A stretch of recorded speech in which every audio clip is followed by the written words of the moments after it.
Welcome to the Business Blast Podcast. I'm your host, Tyler Wagner. This episode is brought to you by Authors Unite. Authors Unite provides you with the support you need to finish your book. Best part is, after you finish your book, they take care of the entire publishing and marketing process 100% for you. So, if you want to become a successful author, make sure to check out authorsunite.com. Now, let's jump into the episode.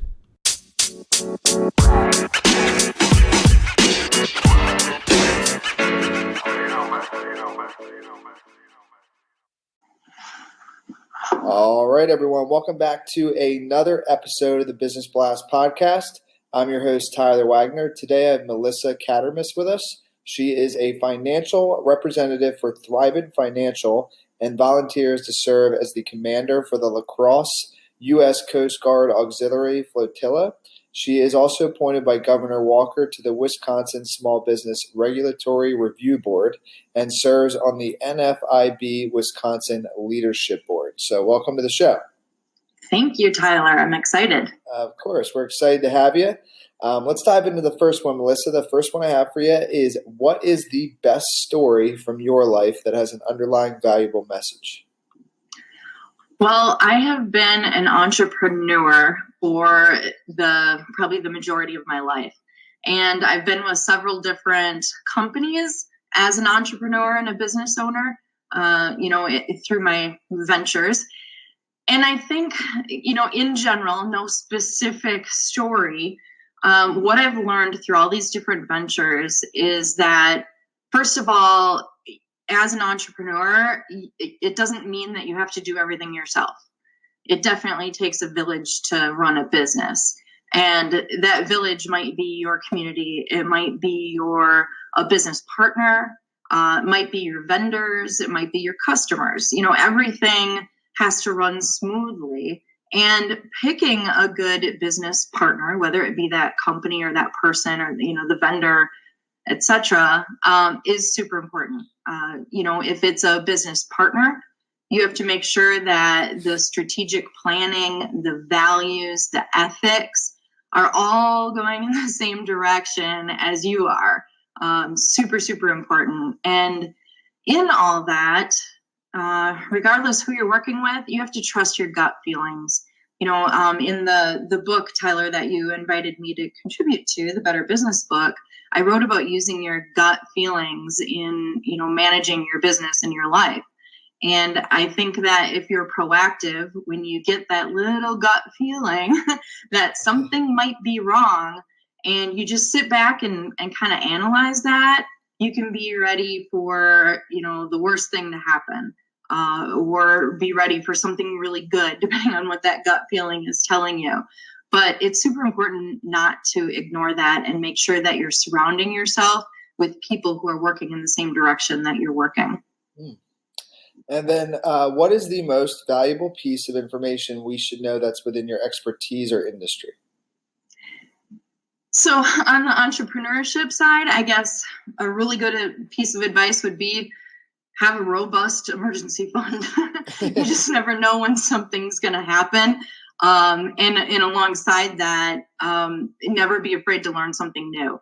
I had a couple situations where things just didn't go as planned, and I felt like I had to start over, and just recently started over again. And I'm super excited about my new venture, but you definitely can't be afraid to start over no matter what age you are, even if you're halfway to 90 like I am. And it could tie in, but what's your best piece of overall business advice, so not necessarily industry specific? I believe giving back to your community is probably the best advice I can give. Find a charity or a group that has similar interests to you. Find a group that you're passionate, that shares your passion about something, and get involved. I can use my Coast Guard auxiliary group as an example. We don't just go out on the water and do patrols. We do a lot of stuff in the community, teaching boater safety and stuff like that. And I've been a boater my entire life. So I found something where I can contribute to my community and, do something that I love. And that can be through, a meetup group, or even just helping your neighbor. belonging to a chamber of commerce. There's a lot of different ways to get involved, and you can benefit from that by, networking and getting leads. And you never know, that one person that you might meet now might be able to help you, a year down the road or 5 years down the road. You just never know. So continuously developing relationships by giving back to your community, it doesn't just make you feel good, but your community needs you just as much as you need it. Yeah, I agree. And if you could give your younger self one piece of advice, what would that be? Don't settle, and don't jump into anything when you're thinking, oh, I can tolerate this for a while. I think you just have to learn to be patient with yourself and sit back and analyze. Make sure that you're not jumping into something just to jump into it for a temporary thing. Make sure it's good for you and good for the community. And kind of going a little bit down a different path, in your opinion, what is the key to happiness?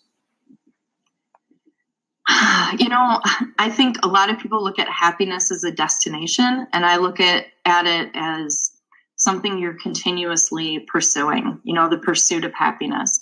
It's definitely a journey, and life is just too short to do things that aren't taking us towards that feeling of happiness all the time. You're never going to completely reach it, but definitely have to concentrate on constantly pursuing it, and don't diverge on that path. And besides the Better Business book, what is the best book that you've read, and what was the number one thing you learned from that? Well, just a quick note on the Better Business book. One of the things that I love about what you've done in putting that together is that there are so many little tidbits from 100 different people, and they're all just short little, about 3 pages each.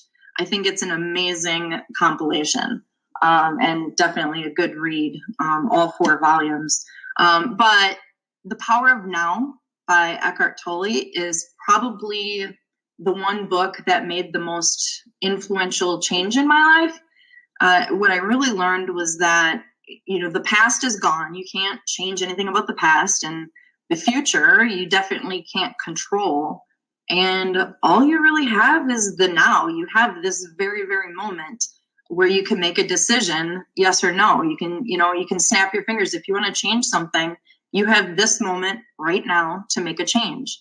And that's helped me. I used to have anxiety and worry about things all the time. And so now anytime I feel stressed about something that maybe is pending or something coming up, or, I foresee something bad down the road that might happen, I just look back and go, okay, why am I stressing over this? Let's just live in the now. Is that future thing affecting me right now? And that's helped me get through my anxiety. I no longer have to take meds for that. I did for a very short period of time because I didn't know how to control it. And that book really helped me. So I think it's made a big difference kind of in everything that I do in my life. Power Now by Eckhart Tolle. And what is your favorite quote and why? You can have everything in life you want if you will just help other people get what they want. And that's a quote from Zig Ziglar. It's been kind of my theme. I have it up in my office. I've always been a helper. I've always donated a lot of time to my community, and I continue to do so through Coast Guard Auxiliary and a couple other boards that I'm on. And I do it because I enjoy doing it. But I know in my heart that if I do help enough people, eventually maybe karma will kick in and I'll benefit. And I have benefited in many, many ways, from meeting some really cool people and making some great business relationships and even some great friends from everything that I've done in the community. I'm not sure what the financial ROI is on helping others, but I'm going to keep on doing it because, it definitely raises that happiness factor in everything that I do. Well, listen, thank you so much for coming on. The last one I have for you before we let you go is, where is the best place for people to find you online? Well, definitely the Better Business book, page 227. My LinkedIn is probably the best place because I have everything linked to my LinkedIn account, and I will accept your friend request. Or Facebook. If you just search my name, you're going to find me out there. Awesome. Thanks again for coming on. Absolutely. Thanks, Tyler. The podcast you just heard was published with Anchor. Got something you want to say to the creator of this show? Send them a voice message using the Anchor app, free for iOS and Android.